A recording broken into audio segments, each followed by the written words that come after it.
together to investigate the horrifying murder of the Clutter family. The victims were 48-year-old Herbert Clutter, 45-year-old Bonnie Clutter, 16-year-old Nancy Clutter, and 15-year-old Kenyon Clutter. The the suspected murderers are 36-year-old Perry Edward Smith and 33-year-old Richard Hickok, also known as Dick. The Clutters were a very warlike family, and their community deemed them to be the least likely to be murdered. So it comes at a huge surprise and shock that they have been murdered. But let's analyze some more background information on the suspects and the actual murders.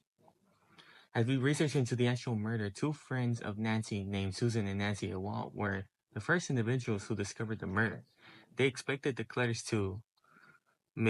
never expected the Clutters to miss church, but then their murdered bodies were discovered. At the scene, rope, tape, radio, and approximately $50 were missing. There were no leads to this investigation until an individual named Floyd Wells found out about the murder, and he provided information about Dick. He mentioned that Dick was looking for a safe because he had told Dick that Herbert Clutter held a safe in his house filled with money, approximately like $10,000. As we look into Perry's psychological mindset, what would you say he be more into, like a sociopath or a psychopath? I'd say he's like more a sociopath because he always showed that he was nervous and he overthink about everything. As we researched more into this investigation, we found that we found out that Perry had spells of hopelessness, showing that showing he was paranoid and going crazy. Also, Perry has not shown remorse of his actions because he doesn't really understand the the gravity of his own actions. Yeah, I'd agree with you. I do believe Perry is a sociopath. In addition to what you said, I'd say that he did have the opportunity to avoid the whole murder. Like, why didn't he just stop it? I think he, like you said, he doesn't understand like to what extent like he committed like terrible actions. Like he doesn't understand like how bad his actions were. He literally killed a whole family of four. That's just crazy. Now, as of Dick, I'd argue he's a psychopath. Mm-hmm. I think you can agree. I believe Dick is a psychopath because he tends to act in a way that is manipulative, and he is a reckless risk taker. Dick managed to convince Perry to join him in robbing the Clutters, even though it didn't seem very logical to do so. But yet again, Perry he didn't understand to what extent he was gonna do something bad. They didn't go in like, oh, we're gonna kill them. They just wanted to find a safe and kill them. Basically, they didn't know what they were gonna get into. Yeah, exactly. Like as they were in the scene, they were like, "Oh my God, we're gonna go and kill." We're not. They didn't We're gonna say go in there, we're gonna steal steal the the money. safe. Yeah, steal like the money in the safe and just leave. They didn't expect to kill them. Now, They didn't expect to kill the whole family. hmm um, in addition, Dick was able to formulate multiple methods after the murder of the Clutters to obtain money. Like they forged checks and stuff like that, which illustrates his recklessness and his ability to plan out methods to get what he wants. But as we look into Dick's character himself, um, during the murder, he illustrates an inability to settle for the minimum. Dick believed that there was a safe in the Clutter household, and he was under the illusion that the safe held a lot of money, like we mentioned before. Yeah. Dick was hungry for money, but this led to a very wild character of himself as he realized that there was never a safe, ultimately leading to him murdering the Clutters. Like I said, they didn't have that idea before until they were actually In the committing the house. crime. In the house committing the crime. In addition, Dick is sort of the leader within the relationship, and I think you can agree with that.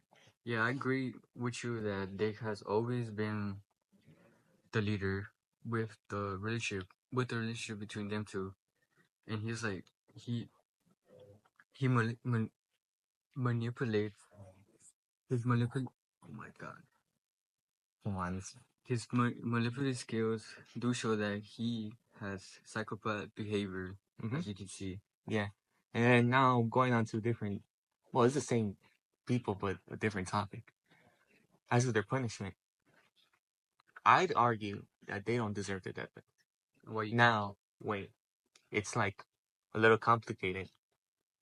I just say the death penalty would just give them an easy way out of punishment rather than, and we should rather find ways to rehabilitate them. The usage of the death penalty doesn't really resolve anything. Yes, Dick and Perry would be dead, but is this real justice for the Clutters? Their backgrounds do have to be taken into consideration leading into the murder. Dick and Perry could receive mental help while they're in jail, and if they're deemed to be rehabilitated into better individuals, then they could be placed back into society. Why not make something positive out of a negative thing? Like, Yeah, well, to be fair, it was a negative thing. Also, I'd argue other punishments such as life in prison are more humane. As mentioned before, the death penalty would just serve as an easy way out for Dick and Perry. The punishment of them staying in jail for the rest of their lives seems as a better way of obtaining justice, as not only could they like kind of rot in jail yeah. for the rest of their lives, it's obvious that they deserve a punishment. So I'd argue we should look into all the options rather than just giving them like, oh, we're gonna give them the death penalty and just kill them. We'd like to interrupt this broadcast with a sponsor of our video, Becerra Education. Get a high level of education by visiting becerraeducation.org and have a look at these very happy customers. Gary!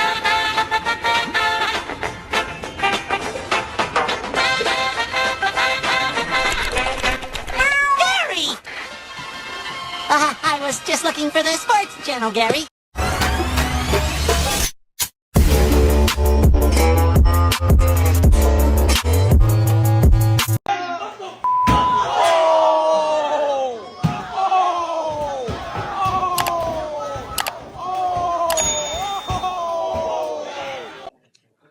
Make sure to check Becerra Education out right now. He's the best of making videos of education. So, what do you think? Do they deserve the death penalty or not? I say that they do deserve the death penalty because as you can like see, they've been in jail before. They have committed many crimes before they killed the whole Clutter family. And also, what what if it was your family that it was murdered? What you would want? Oh my God, would you want them dead as well? Low key, okay, if it was my family, like if I was part of the Clutter family, of course Yeah, I'd want like a punishment, but I wouldn't like specifically go, oh, give them the death penalty. I want something like a little bit more cruel so they could actually reflect on their actions. So I'd yeah, say, but at the same time, you do have to look at a more progressive way. You do have to be like, okay, we need to seek out for mental health help, and we do need to find ways to help people with psychological disabilities. But yeah, I think aside from that, if I was part of the Clutter family, I want them to suffer. I want them to rot in jail. okay, okay. Honestly, I just think that they're just a menace to society, and we don't need people like like them who kill others. I do agree that we can help people's mental health to avoid people doing bad actions. Also, wasting money and resources on people who kill a whole family is just not worth it, in my opinion. Yeah. At the end of the day, I think everyone's is entitled into their opinion. Um, they obviously deserve a consequence. Everyone can agree with that. You can agree with that. They deserve a consequence. Yeah, You can't just leave them out. yeah, because they literally killed a Yeah, whole they killed a whole family family. for Come on, it's literally so like what, obvious. $50? $50, $50. But I mean, I just I don't know. This is a cruel world. This is a very cruel world. But yeah, I think you could follow up. At the end of the day, these individuals need to be punished for their crimes, 100%. A lesson that can be learned from in cold blood. And when and the neutral of evil, and how there is many factors such as person person's mental issues and backgrounds. So people need to take all these factors into consideration.